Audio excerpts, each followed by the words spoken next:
Okay, you'll see how relevant this is all about by reading the front page of the New York Times showing a father burying his wife and child in Ukraine.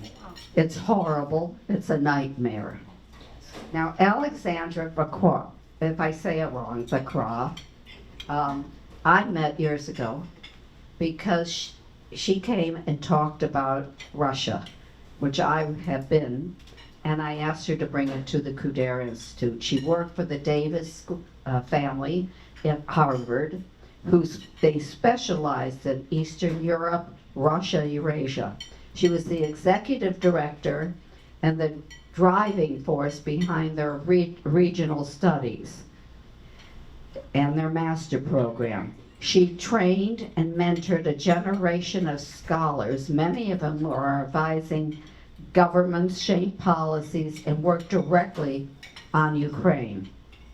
Her scholarship examines some of the most urgent questions of Russia and Eurasian policy, including the political, economic, and strategic demands of war in Ukraine.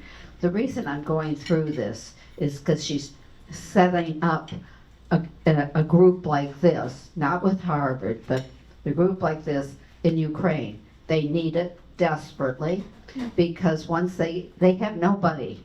In other words, they have to get trained of how to deal in the world today. She is now, it's called the Kyiv School of Economics. And she'll be talking about that. And she also will be talking with her Yevgenii Mallik. He was a soldier, and matter of fact, he still is. They said a former military infantry sergeant in the armed forces of Ukraine. He has been a frontline veteran whose service embodies the resilience you all hear about. He fought in Mariupol in the Joint Force Operation Zone, leading amphibious missions, coordinating tactical operations, and making decisions under very difficult circumstances. He later got caught by the Russians and had to live in prison for a couple of years there, which was the biggest nightmare. I told him he should talk about it, a little bit about it. But the one thing he did say to me, that what got him out there and what got him home in one piece was his religious background. He said his religion was the most important thing. They had him keep his head about him. They will be talking now about the strategic lens and lived experiences and telling you how they see Ukraine today. They're from here, they're going back to Ukraine within a couple of days. So may I introduce you? Where's Alexandra? Here she is. Thank you, Dale. Thank you. And thank you all for being here, up here, and being interested in Ukraine and what is happening there. We want to give you an update from the ground, let you know what's happening in Ukraine, both from the military perspective and also from the more strategic perspective, particularly in the context of this peace proposal that's being discussed. Let me just explain to you a little bit who we are. I'm a political scientist. As Dale mentioned, I was at Harvard for 15 years as a Russia expert and running the Davis Center for Russian and Eurasian Studies. I moved to Ukraine a year and a half ago to become the vice president of the Kyiv School of Economics, which is actually not just about economics. It's a university, one of the leading private universities in Ukraine. And what we're doing is standing up new programs that we think Ukraine will need in order to survive the war and thrive. So that includes, for example, a bachelor's in engineering program with Olin College. It includes national security programs, and it includes entrepreneurship and other studies that Ukraine is going to need in order to do well in the war. The need for international expertise and for training is not because Ukraine doesn't have incredible, well-educated people, but because they're very keen to take the best practices from around the world and apply them to extremely difficult situations. We're deeply invested in making that happen, and part of that is working with young people in many different ways. So we're going to give an overview, and then at the end we'll talk a little bit about what we're doing with the next generation of Ukrainians. Let me ask Yevgenii to talk a little bit about what's happening on the ground. Yes, good afternoon. Thank you for the invitation. My name is Yevgenii Mallik. I'm a former Marine, 36th Marine Brigade, was fighting in Mariupol, then spent after that 2.5 years in the captivity. And I came here just to show you some small details about this war and what's going on. And you know, I think I could see yesterday that everyone heard about these negotiations, about these 28 plans, and about the will of Russia to put out Ukrainian forces out from Donetsk region. And first of all, what I would like to show you, that you can see right now the map. This is the difference. For 3 years, you can see how the front line changed during this period of time. So the Russians still are asking to get more land, but fighting 3 years, they didn't get anything more. This is not even operational level, not even strategic level. During this period of time, in the Second World War, Soviet Union got all Ukraine, Belarus, all Baltic countries, all Poland, Hungary, Slovakia, and almost got half of the Germany for the same period of time. These guys got nothing. Well, you can see this, simply nothing. And they are asking more. Well, even Soviet Union didn't ask more when they got to Berlin for this period of time. So these guys are probably a little bit don't really understand where are they on the ground, as Putin like to say, but obviously he doesn't understand. And even more, I would like to speak about this small part of Donetsk region. Exactly these cities, as you can see, Kramatorsk, Konstantinov, Slaviansk, these are cities which Putin asked for him. So basically he asked Ukrainian soldiers to leave this part of Donetsk region so he can take it. And he promised that it's gonna be peace after that. I will tell you the reality. Why? It's like, look at the map. You got all the Ukraine, you got the Russian troops in Sumy on north part of Ukraine, in Kharkiv region. And basically he asks about, he intervened to Kherson region, Zaporizhian region, but he is asking just this small piece of Donetsk region. He is asking Kramatorsk, Konstantinovka, Slaviansk. Why is that so? Because there is a military issue. Because these are the cities which were created by Soviet Union, and there are factories there in that part of region. Factories which were built by Soviet Union in case we will have this Third World War, a nuclear war. So the factories are basically under the cities, both of the cities. There is a city under the city. And this part of Donetsk was used by Ukrainian forces to get headquarters of Ukrainian army, which was fighting in the Donetsk region, because this is the most defended and safe place in the eastern part of Ukraine. You will never find any such part of land, any such part of cities which could be a castle in the eastern part of Ukraine. So basically, there is a city, Vacroux. Like, I will tell you some story about how Russians occupied this part of Donetsk. They were fighting for Bakhmut, and there were almost 80,000 casualties of Russians in this city. The city, approximately 50,000 people lived there, approximately. Then they were fighting, yes, you can see the photos before the invasion and after, what was left in this city. Then they got to Selidova, Avdiivka, Andriivka, everywhere they got casualties from 40 to 80,000 people. The last city is Pokrovsk, where they were fighting. Pokrovsk is also a small city. It's approximately 60,000 people who live in that city before the full-scale invasion. Russians, their casualties are record there. it's not just my opinion, it's just Russian bloggers and newsmakers are speaking about it, that too many casualties in Pokrovsk. But Pokrovsk is times smaller than Kramatorsk and times smaller than Slavyansk. And these cities, they were growing up, and basically Kramatorsk and Slavyansk and Donetsk, they just make one big city. So in case Russians got casualties, more than 100 in Pokrovsk, in case they will get to Konstantinovka, Slavyansk and Kramatorsk, their casualties will be even more than 300,000 soldiers. They will destroy their army there. That's why, and Putin understands that because he's speaking to his generals. Well, Putin believes his own generals, unfortunately, yes, and he's listening to them. So when, before the negotiations, when he asked them what we should do, they said, we need this part of land. Because in case they will get it in the political way without war, after Donetsk, they can go to Kharkiv region. And nothing will stop them, because exactly this part of Donetsk is simply a coastal of all the eastern part of Ukraine. So Putin is asking this land not to get peace.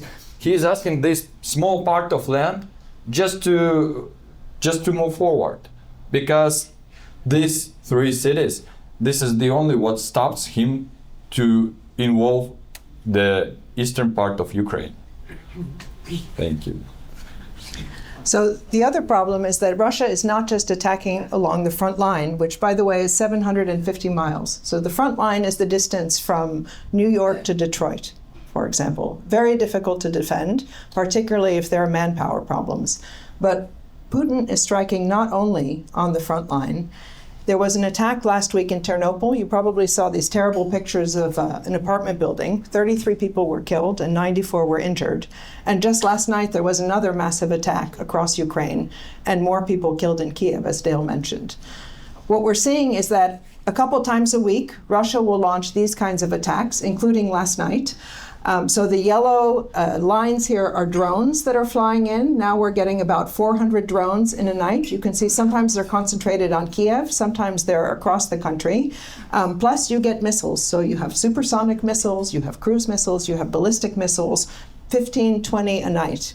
And people in Kyiv do what they can to survive. People all over Ukraine do what they can to survive. So this is almost a typical night. People sleeping in the subway. As you can see by now, they have mattresses, they have their cats, they bring tents.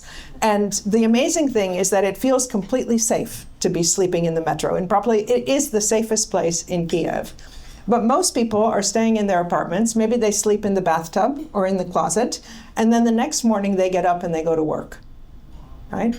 Imagine that New York, Boston, Miami was subject to this kind of attack week after week, right? What would we do? How would we continue to fight, right? That's the remarkable thing about what Ukraine is doing.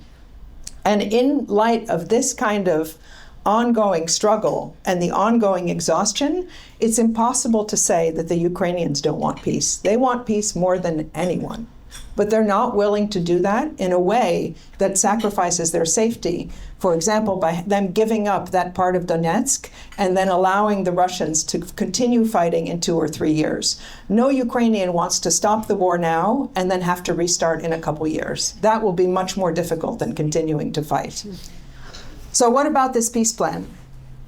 Last Thursday, a 28-point peace plan was put forward. It looks like it was crafted by Kushner and Witkoff in Miami, actually, with the assistance of Kirill Dmitriev from Russia. And the points in that proposal, many of which were clearly Russian talking points. So one of it was that the Ukrainians were going to give up that part of Donetsk, essentially for free. Another clause was that the size of the Ukrainian army would be capped at 600,000 people. That's smaller than it is now. That Ukraine would enshrine in its constitution that it would never join NATO, and other points that have always been non-starters for the Ukrainians. So it appears that there was a power struggle happening between Witkoff, Kushner on one side and Marco Rubio on the other side, and Marco Rubio rushed to Geneva for negotiations. And last night, as I understand it, they had changed the plan into a 19-point plan, which had removed these particularly controversial points. What's evident now is that the Russians won't sign what's left. because they wanted maximalist goals. Now they don't have them. And so once again, we have a nothing burger like the Alaska summit or the temporarily announced Budapest summit. The question is, Russia wants to control Ukraine. That's always been the goal. And countries don't stop fighting wars because they change their goals. They stop fighting when the information from the battlefield convinces them that they're not going to be able to achieve their goals. And Putin isn't there yet. From his point of view, a ceasefire that allows him to rearm is marginally better than continuing to fight. But if you can't get a ceasefire that favors you, it's much better to keep fighting. So let me turn it over to Malik. He has much more experience on the ground, and he'll explain a little bit more about what the war is about and about why Ukraine has to continue fighting. Thank you. So that is my photo before the full-scale invasion. That is trenches of Sector M, Mariupol direction, before the full-scale invasion. Please. From the very beginning, we faced Russian army on 24th of February and got back to the Mariupol city. We were completely surrounded. My brigade and Azov regiment. And we were fighting 1.5 months, completely alone without any support because that was simply impossible. The fighting was all over from the Mykolaiv region to Kyiv. That is, I think that is even more 2,000 kilometers front line because it was like a moon half circle. So we were cut off, and you can see that building of Mariupol. I would say that approximately 80% of all buildings are like that after the Russians came there. Because there were 3 military airports which worked to this Mariupol city. So basically one military airport got a Air Force regiment of Russian Su-30, Su-34, that is fighter jets such as like F-15 or something like that. So it's basically more than 100 fighting air jets were bombing this city daily, like each 20 minutes. I remember there was a funny story with my friend. First week we got internet, slow, but we got. And my friend, he was reading news from all the Ukraine, and he started to laugh. And I said, like, what is going on? And he said, listen, in Kharkiv city, the situation is critical. Russians bombed city 10 times per day. And I started to laugh as well because Russians bombed Mariupol 10 times while he was reading this news. So it was like, seriously, guys. The thing what is happening in Kyiv and in other cities right now, that was like what was done with Mariupol every 20 minutes. Like we were sleeping. When I got to sleep, I just tried to find the highest place in the building with the one roof, so in case the bomb will bomb me, so I will die immediately and not I will just be injured hardly and try to survive, because I didn't really want. I saw the guys who survived and I didn't want to have the same. So, and that was what each soldier tried to do. Like we could understand that you simply cannot survive with it, but anyway, we were fighting till the moment we got ammunition and food. And unfortunately, as I said, we were surrounded and we had to, due to the order of our president, we tried to get out from the city with the fight, but we were failed. Unfortunately, that was simply impossible, because when Russians got more than 100 airplanes controlling the space and automatically controlling the ground, that is simply impossible to go to the field and do something. So we gave up, and my story of the captivity started. I will tell you a little bit about Russian tradition values. That is the most funniest thing. You can see this is the regular prison in Russia. I've been in some kind of that. I got to the captivity in 14th April 24, and I was 22. Yes, sir. And I got back on 14th September 24. So I spent there 2.5 years. I've been in Olenivka, Donetsk region. That is the place where almost 100 Azov soldiers were burned alive. Because first, us Marine get there, and after that they spread it out into Russian prisons. Then Azov regiment get there, and they just got 73, I guess, guys who were the most brutal combat soldiers among Azovs, and they just got them into barrack and they burned them. And you can find this information. They tried to put it that like Ukraine armed forces bombed that barrack with HIMARS, what was simply impossible. But since time they recognized that, yeah, they simply burned them. I got next, my prison was prison number 2, Ryazsk city, Ryazan region. This is hard to remember, you might don't do this, just the photo this is one of the room I've been. These guys are not not prisoners of war. This is the regular prisoners of Russian Federation, Russian citizens. But that prison where I was and where I was tortured, they got their own website. And when I got back, I found this prison, and I saw that there is a possibility to get a feedback there. So I thought to write something like, no, so they may try to change something in so but you know that place, this prison in Ryazsk region, that was, we thought that this is the hell, because we've been there 10 months. We got crazy interrogations, and we thought that this is the real captivity. But indeed, no, that was a paradise, because after that prison we got to another one.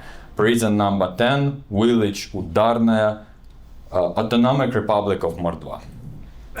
Just to make you understand, here is the road 20 miles long. There are villages in this on this road, and everything what you can see, these are prisons. There are in that region there are just 11 villages. Among 11 villages there are 16 prisons. 16 prisons among 11 villages. In average 5,000 people in each village. Can you just imagine?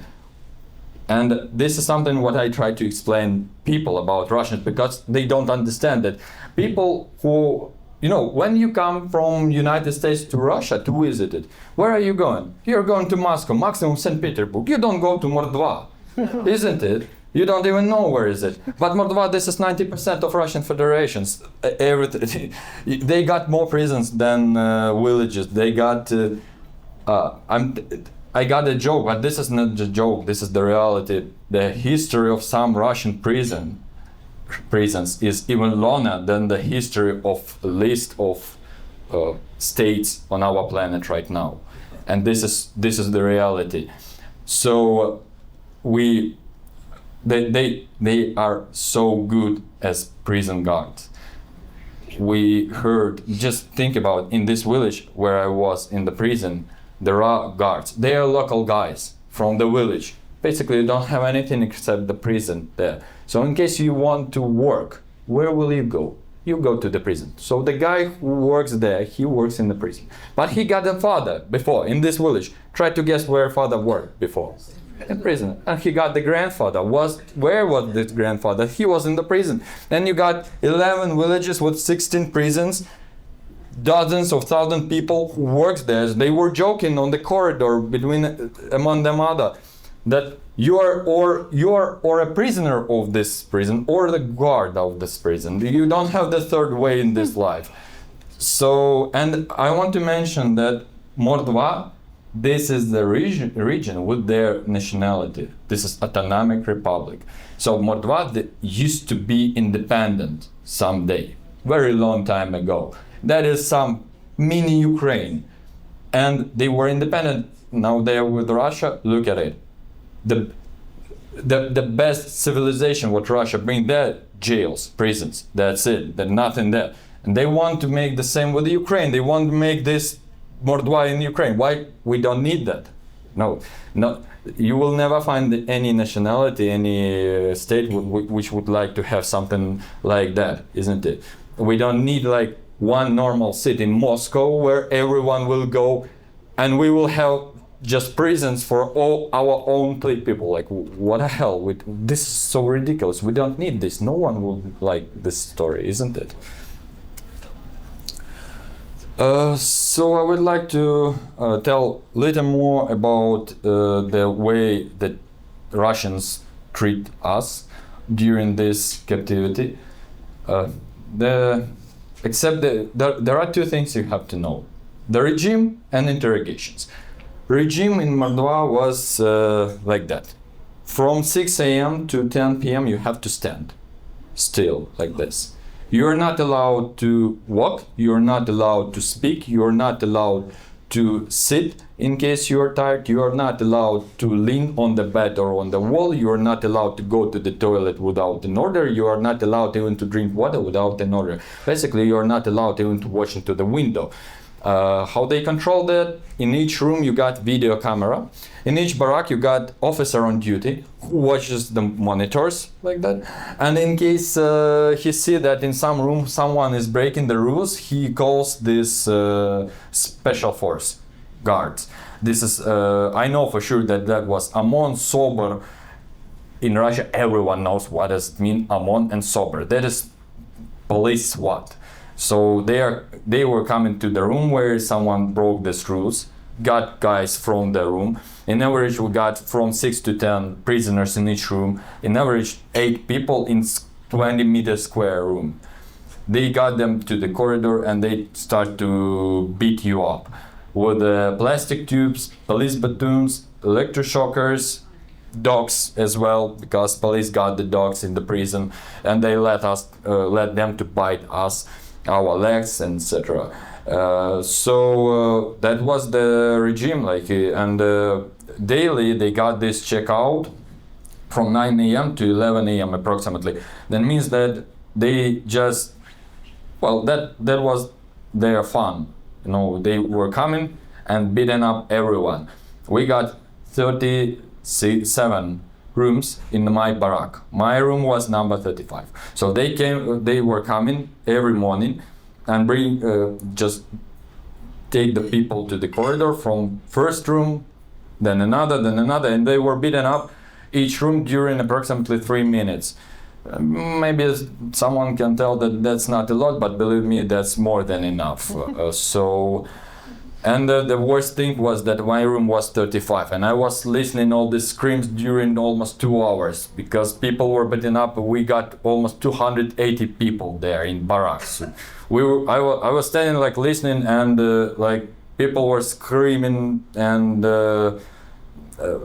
crying and praying to God and etc. Because it's too painful when you stand during months. You just stand. You got your legs become 3 times bigger. You got too many water there, and they are beating up your legs with the plastic tubes all the time like crazy, breaking your bones here and etc. So, and you are listening there every day during 2 hours, and then they just with the plastic tube they beat your door because the door is iron. That means that they are coming for you. They open the door, you have to get out, and they start to beat you up also. So, and that was but almost every day, regular situation. And the interrogations, that was even worse. The thing is that we didn't understand, like, well, I could imagine that if I got to the captivity, they would be interested in our militaries. Well, for example, I don't know about our technique, weapon, etc. So our tactical skills, something like that. But in case that was completely different. They didn't care about our army at all. They were not interested in that. But things became obvious. When even we got to this first our prison, the next day after we came, we heard that on our floor someone came, opened the door, named the surname of some prisoner, and then told him like, get out. And they went somewhere, no one knew where, and we started to hear the screams. And guys said that that's okay, like till the Easter we will be at home, because we were we got to the captivity before the Easter. I'm telling you, Russians don't really care about this Easter and etc. We thought that means something. Well, because for us that means something. No, that is completely another story. So, and I said that no, probably we will never get home because there is the problem.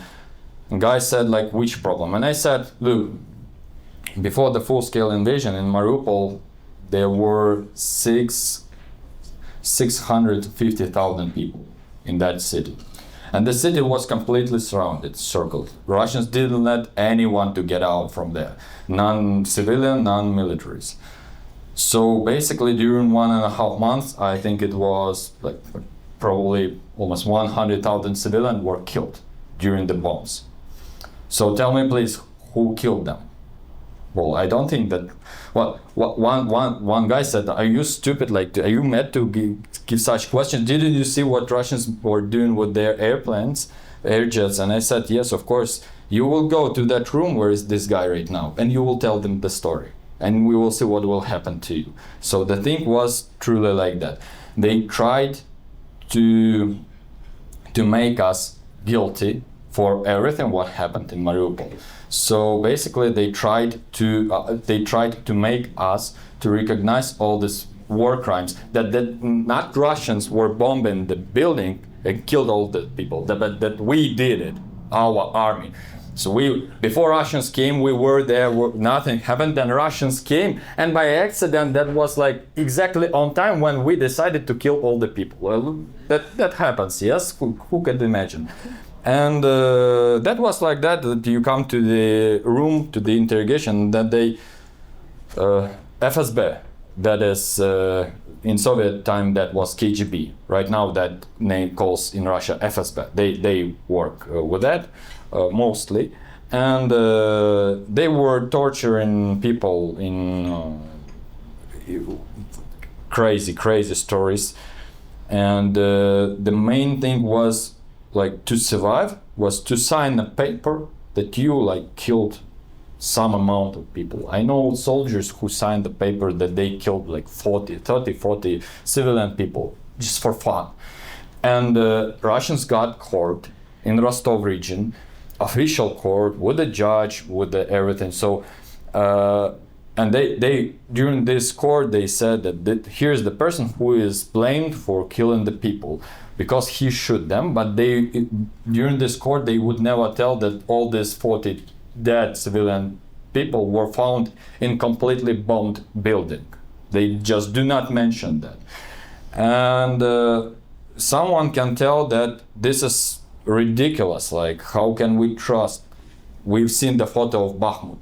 Well, obviously that was totally bombed, like each building, and everyone who stayed there was killed by Russians. That is obvious. But all the time I tell that Russia is an old country and that is empire. And they think for the future. Putin doesn't care. What are we talking about when we mention him? Are we telling that he is an idiot or he is a devil or what else?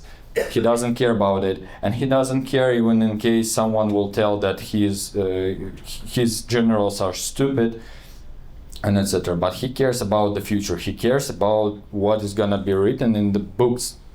What will happen in case Russia will win this war and Ukraine state will not exist anymore, and your grandsons will at school they will teach the Russian history. Which book they will learn? The Russian books. In those Russian books, it will be written that Ukrainian Nazis, such as like me probably, were killing people there massively, but not Russians. And that was already 100 years ago. We got the same situation with the Ukraine and Russia when the Soviet Union occupied the Ukrainian territory. Ukrainians were fighting, but you will never find any information about it. Why? Well, because Russians are really good in terms of writing the history. That's why they don't care about the reality. They care just about what's gonna be written in the book. Thank you. So it's difficult to follow that. But let's think for a few minutes what Ukraine is really fighting for, right? It comes through in what Yevgenii is saying, but we can break it into a few different components. So the first issue is how Ukraine will be able to defend itself. And the running theory is that Ukraine basically has to be like a steel hedgehog. This was Ursula von der Leyen's expression. So difficult to swallow that Russia won't be able to attack it. What does that actually mean? That means that Ukraine needs to have a strong army that can defend itself. Ukraine needs to have support from the Europeans. Perhaps not NATO, that seems to be out of reach, but at least European fighter jets stationed in Poland or in Romania and ready to respond if Russia launches a new attack after a peace agreement. The second thing that Ukraine is fighting for is democracy. So these were demonstrations that happened in July because of a corruption scandal in Ukraine. And for me, the most interesting part of this demonstration, which was a lot of our students, by the way, is that people really feel that the government works for them, right? Yes, it's wartime. Yes, elections are unrealistic right now. Maybe not everybody supports Zelensky, but they believe that he is the president. He is leading the country during war, and he still has to behave in a way that's consistent with democratic principles. And so when there are corruption scandals, people come out on the street and they protest, right? They expect better. Now, they don't believe that they should be changing the government right now. You don't change a government, from the street during a war, but they are paying attention and they are ready to resume elections and all sorts of civil activities once martial law is lifted. The other integral part for Ukraine is that it must be part of Europe. And I think the Europeans now realize that first of all, Ukraine will be the biggest army in Europe and will be defending Europe from Russia. Without Ukraine, the 27 little armies of the European countries are unable to stop Russia. We can see even now when the Russians fly drones over Poland, it's almost impossible for the F-16s or the Estonians or the Balts, the other people, to come and shoot them down. They don't have the experience that the Ukrainians have. It will also be essential for Ukraine to be part of Europe in order to rebuild and to get the kind of investment and to implement the kind of reforms that will make corruption less likely in the future. That's something that really concerns all the Ukrainians. Corruption has been a problem for a long time, since independence, and people are sick of it. People are sick of it, and I would say most notably it's the students. So these are the students at KSE. This was our open day, the first day of school in 2023. You can see, we're at war. There are 400 drones striking the city, and people still want to go to school.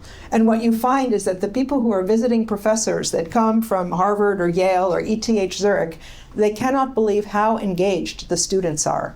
Because every time you're teaching something, they're thinking, what can I do with this information to rebuild Ukraine, to help Ukraine survive, to start my own drone company, in order to help displaced people, displaced cats, whatever. Everyone is deeply committed to doing what they can, be it civilian or be it military. And one of the things that Yevgenii and I are working on now is developing our national security direction. So that starts with a mandatory second-year class, a class for sophomores, on basic training of sorts. And then we're building up an ROTC program that will allow students in their third and fourth year to study to become intelligence analysts, for example, or to work on logistics, to fulfill some of the roles that the Army desperately needs. I think we should stop there and take questions. We've covered a lot, but thank you very much.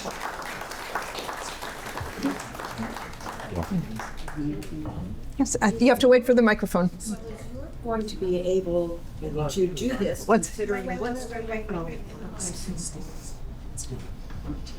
are the countries in Europe going to be able to handle what's going on with Russia and at the same time deal with they're dealing with now with the Islamic situation that's going on, which is overwhelming them now. I don't think we're mic'd up here. Do you want to take it? It's about the deal with Russia, yes, Europeans. It's how do they prioritize dealing with Russia versus dealing with other problems? The problem with the European Union is that this is not like United States. It's like this is the union of completely independent states with completely different problems. So basically, as the state, European state, is closer to Ukraine, more they can understand this Russian danger. But if we are speaking about the western part or south part, Italy, Spain, Portuguese, they don't understand. They have never ever tried any problems with Russia because Russia has never been there. The most Western European state which faced Russian soldiers were France, and they understand. Even nevertheless, they are so far from Russia. They understand and they try to help Ukraine. Spain didn't have any war with Russia not because Russia didn't want to have war with Spain, just because they didn't manage to come there. That's why Spanish they don't understand. So north part of Europe and eastern part of Europe, they really understand, they care, and they try to do their best. And unfortunately, they are not so strong, wealthy like United States, but they're doing their best. But not all European countries are like that, unfortunately. And the other problem, just to finish answering the question, is that all of us got very used to the peace dividend after the end of the Soviet Union. And a lot of the money that used to be spent on defense was redirected towards social programs, social welfare programs. And now the European countries are going to have to pare some of those back in order to fund defense. And to Trump's credit, he has gotten the Europeans to commit to greater defense spending. But if they're talking about spending 3.5% on military equipment over an extended period of time, it's probably not enough, fast enough, to really deter the Russians. So there's some very difficult political choices, which, as you say, come as Europe is dealing with other problems, including a resurgent far right, which is supported by the Russians for that very reason. So there are going to be some very difficult trade-offs for European countries, and I think we've been seeing that in their elections. Thank you very much for coming to talk to us today, and thank you very much for your continued struggle for Ukraine. If Putin rejects, as we expect he will, this 19-point or however many point agreement it is, what's next, and what, in your view, will it take to get Putin to change his mind and believe that fighting is no longer in his interests? Well, first of all, he will refuse. He did it already, because the thing is that that's not a secret that Witkov and Dmitriev was making this 28 points. And Dmitriev came from presidential office of Russian Federation. And what Putin said, he said, we are not interested in a European plan, but what we are interested to speak about with the United States about their plan, these 28 points. We are ready to speak. So this probably we have to change it a little bit. But wait a minute, guys, your man, Dmitry, was right in this. So basically, he couldn't do this alone by his own will. It doesn't work like that. So first you made the deal, and now you are ready to speak about it, to change it a little bit. Isn't it ridiculous a little bit? So of course they will refuse. And Putin said that the situation on the front line for him, that is good enough. What I've showed you for this 3 years, that is good enough for him. I don't know. Stalin was just killing generals who brought such results. For him, that's okay. 5,000 dead bodies per week of his soldiers, okay, no problems. I don't understand I don't understand his mentality. Russians, they like to say that Ukrainians and Russians, they got the same mentality. No, I don't understand this mentality. I would never let my government to assault some village in Russia, killing dozens of thousands of my brothers. No, this is stupid. But for him, that's okay. So the only thing, in my opinion, and it's not just my opinion, it's just this is a very widespread opinion in Ukraine, that Putin has to be done with his money in the Russian Federation. So because the main thing is that Russians, they are fighting not for the mother Russia. Well, they try to show it like that with the help of propaganda. But everyone knows they got from $25,000 to $35,000 for the contract when they signed the contract. If they will not got this money, you will never see any Russian man, even if he is the last drug user in the state, he will never sign the contract for this, because Mother Russia is very good, but $30,000 is better. So in case Putin will be run out of money and he will not be able to pay his own soldiers and to buy the ammunition, then he will stop. He will be the man who will say, oh well, okay, let's have the negotiations. Right now he's pretty good, and this is something like we got the sanctions recently from United States to Lukoil. They work so good even now. The only question, why just 1 week ago? Why not half a year ago? If it would be half a year ago, Putin would, right now, he would take even 19-point plan, not even this 20-point plan. Do you think Putin is blackmailing Trump?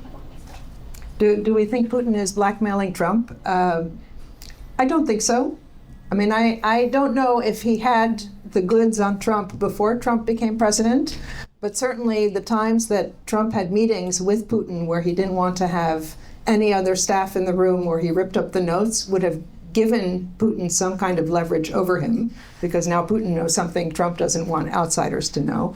But I don't think so. I mean, I think what we're seeing here is that Trump wants to be one of these great leaders. He sees Putin as a great, powerful leader and Xi Jinping, and he wants to be one of them and make a big deal.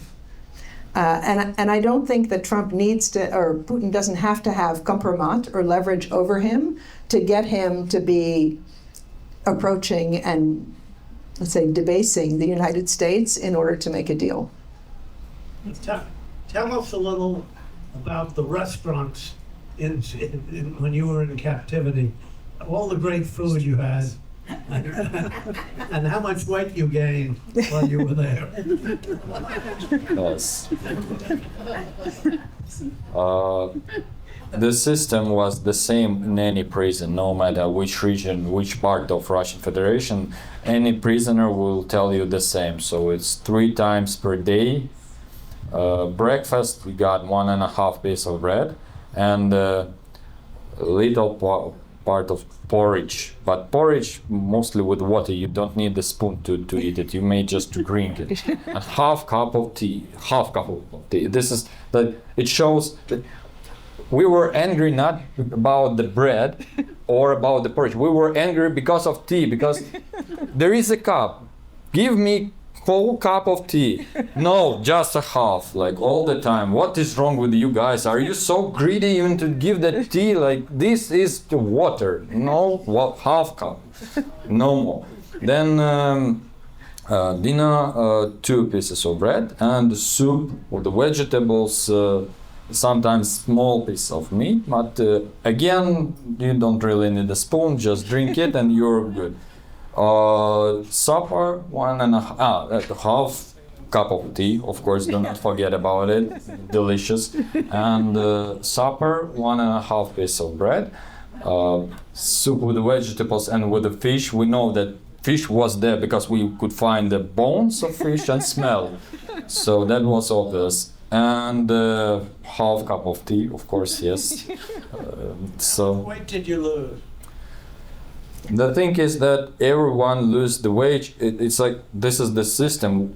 I don't know how it works, but the average weight was 60 kilo for all the prisoners. And no matter, I was 80 kilograms, I got 60. Guys who got 120 kilograms, they got 60 kilograms as well. So the average weight was 60 kilograms. And we got one soldier who used to be a guard prisoner,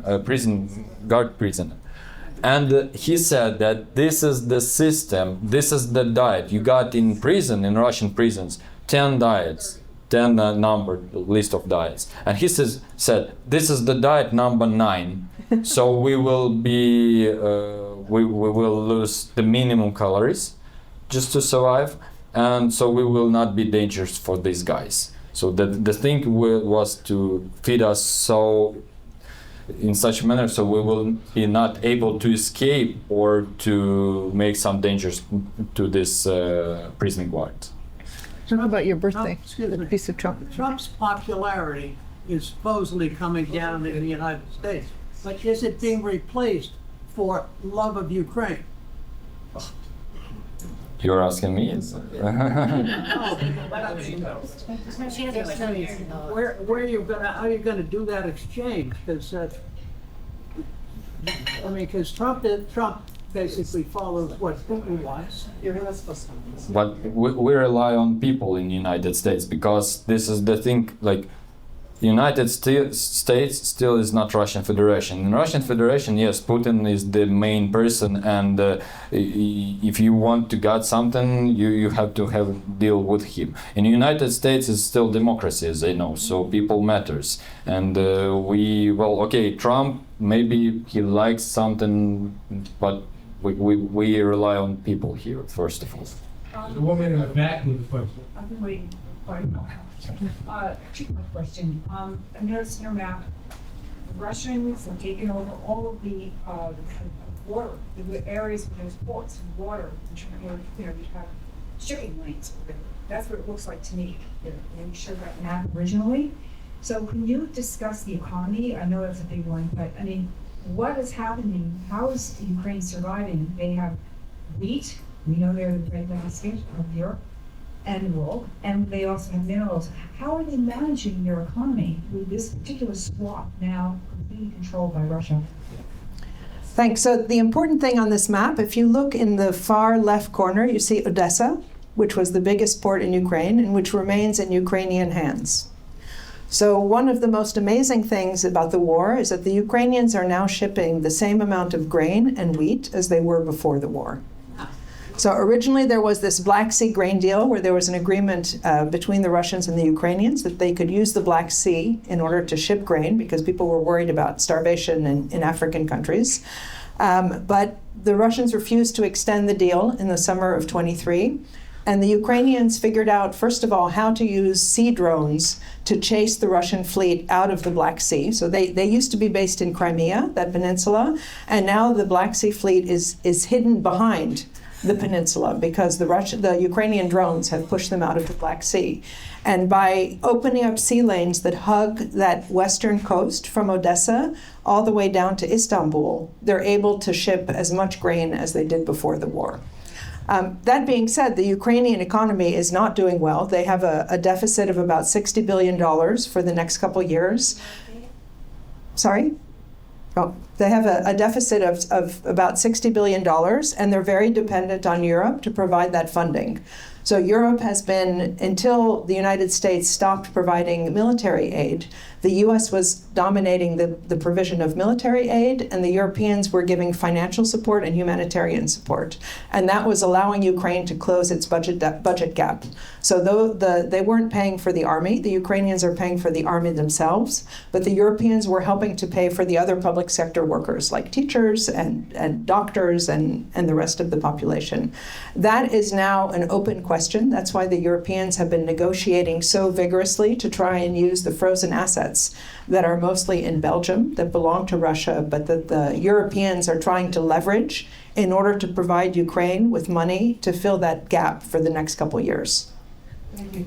Quick question about the children. I was just on the news this morning as I was driving over here. Thousands of children have been kidnapped and they're brought to Russia. I was just concerned about, is that a leverage? Is there negotiations where that is part of the negotiation, or what's happening to those children?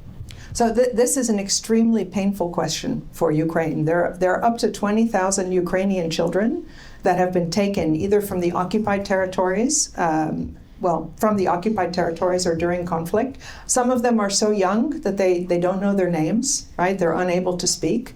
And it's very difficult to know how they're going to be identified and returned home to their families. One of the most offensive parts of the 28-point plan was that it provided an amnesty for all of the war crimes and all of the damages that had been committed by both sides. And this was one of the clauses that Russia would have used in order to keep those children. So both Russia and Ukraine have a demography problem. Right? They have shrinking populations, and I'm sure that one of the things that the Russians were thinking is that they'll take these Ukrainian children, maybe they think that they're kind of Russian, and then they've been training them and indoctrinating them so that they'll go and fight in Ukraine against the Ukrainians. So it's disgusting on every possible level, and it is extremely important for the Ukrainians. It's one of those issues that Alexandra Matvichuk, the Nobel Prize winner from Ukraine, mentions all the time when she's talking about war crimes. It must be part of any kind of settlement. Yes, I just want to add about the war crimes. Russians officially refuse all the war crimes they did in Ukraine. Officially, they did not do this. But as far as the men started to make a deal, one of the first points he mentioned to stop make any interrogations in terms of Russian war crimes in Ukraine. So it's a little bit strange, isn't it? Let me, if I could, ask a question that occurs to me. But I firstly wanted to say thank you both for your presentation. Very, very interesting. And thank you both also for your courage being in Ukraine where you are and doing what you're doing. But just a bottom line question on a possible peace deal. Nobody can underestimate what Russia represents, an expansionist historical country of considerable power, and no one can underestimate the arrogance and the psychology, it seems to me, of Vladimir Putin. So what would a bottom line compromise agreement consist of that the Russians and Putin could accept and that the Ukrainians could also find acceptable? The problem is that for Russians, the idea that they have to accept any deal with the Ukrainian state is simply impossible, because they do not recognize the Ukraine as an independent state. They recognize United States, but they don't even recognize any European countries. Putin and can there be an agreement? And if so, what would it consist of? That would be acceptable in light of realpolitik? I said, I think we're a little bit early. We had to wait. We had these sanctions against Lukoil and all other big farms, oil farms of Russian Federation had to be half a year ago. People shouldn't play with the Russians. You have to be, they respect just power. So people have to show them power at least in terms of sanctions. So it had to be done theoretically in the first day Trump became a president. And right now we could say that yes, Russians are completely done with their budget. They have no money and they are ready to speak. Right now they have something, and they try to, they will let this story go till the very end. You remember the Soviet Union collapse. Till the very end, the authority of Soviet Union said that we're perfect. We got perfect budget. Everything is great. Next day, Soviet Union collapsed. Russian Federation will be the same. They are telling till the very end. Putin tells that we're having super budget. Everything is perfect. Economy works so good. We are one of the best economy power in Europe. But everyone knows inside in Russia that there is a catastrophe there. And do not listen Putin.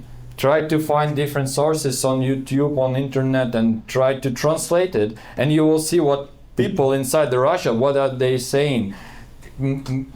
Ministers of finance and head of national bank, they are screaming like we in 2 months we will die because of run of money. But still Putin comes to Alaska and says, well, we are good. Everything is perfect. This was the same situation with the Soviet Union. Till the very last day, they said that we are so good, and then they collapsed, and all the world was shocked. Like, how is that possible? Because this is like Russians behave. They will lie you in your eyes till the very end. I just want to say, instead of all of this talking and these negotiations, why isn't America, and what's the status on our air power helping Ukraine, because every day it's a different story. And right now, it seems to be critical that Ukraine needs our air power to defend. Oh, thank you very much. This is my favorite thing as a military, because when I hear the speech about the guarantees for Ukraine, I hear all the time about some 30,000 European soldiers, like British soldiers in Lviv, and I don't really understand how that can prevent Russians to occupy Kyiv. Like, I don't really understand what is the sense of it. But I know for sure what can help.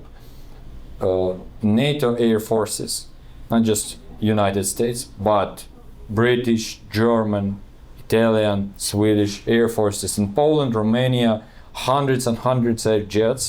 And in case NATO will close the sky, this Ukrainian space, and Russians will be not able to bomb Ukraine with the Shaheds, with the rockets, and we will got great support for our ground forces, because we don't need ground forces. We got our own ground forces, and they are one of the best in the world right now. But we don't have, because we're not so wealthy state, and we do not have such amount of air forces needed for these troops. So this is the help we need, and air forces can help. And if they will, if Russian army face them, they will fail. That's 100%, because this is the only thing which helps them to go forward. Because they got air forces, they got more than 1,000 air jets. We got slightly less than 100. Is there a difference? I think yes. So yes, unfortunately. But how do we get there? This is something we should ask militaries, I think, and administration.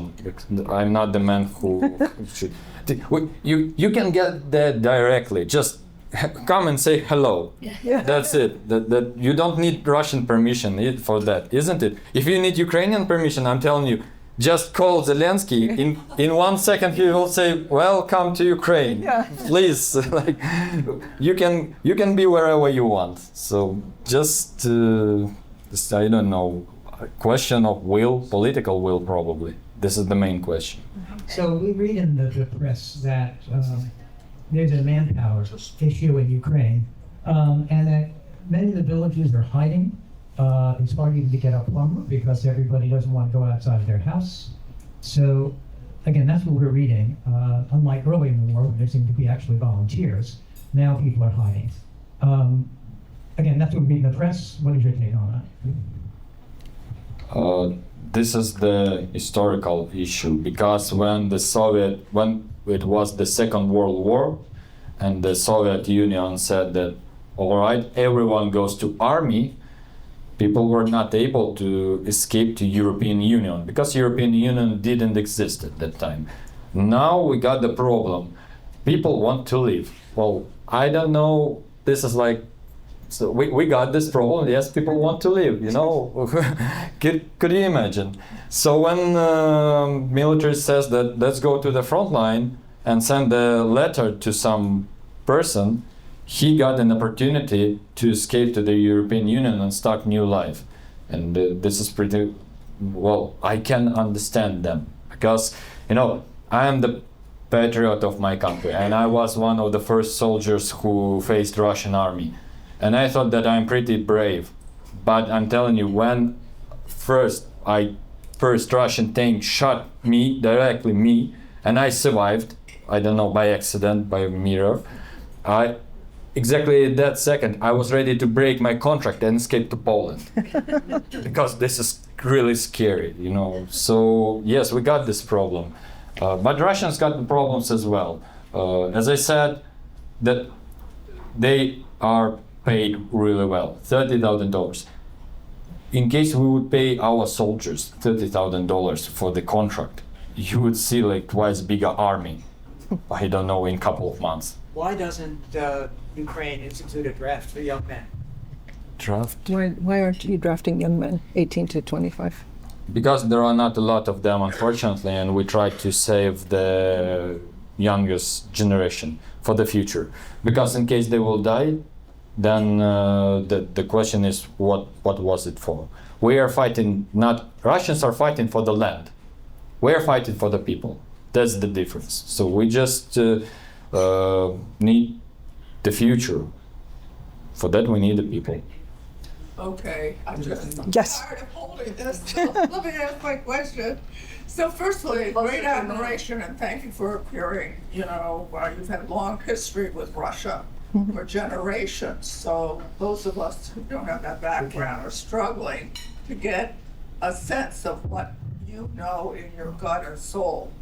My question actually is for you. How do you take someone who's been through what you have been and rehabilitate them emotionally and mentally to participate in their old world or their future world? What works well? Because there are a lot of you. Yeah. Well, there's we never got such experience, but we never got the full-scale invasion. Yes. So for our state, everything was brand new in this war. We got recovery programs from the government and from the volunteers. These volunteers, when they come here to United States, such as Nova Ukraine, Heart of Azovstal, etc., and they try to raise some money. This money works because for this money they start to do the recovery programs for such people like me. And for example, Heart of Azovstal helped me because I've been in a hospital, in the military hospital in my country when I got back from the captivity. And after that, extra, I got the private clinic in Kyiv, where I got even more support and even better recovery. And this is the case of thousands of us. And yes, I would say that 40% is government, 60% are volunteers. You know that the volunteers in Ukraine works really hard and they do the great job all the time. In terms of recovery as well. Thank you. We're going to end it, and if you, To allow for that process. we're going to end this, Allow for that process. and you can talk privately if you want to, but everybody wants to go home. Thank you so much for being so attentive and so interested, and please feel free to come up and talk to us afterwards if you still have more questions.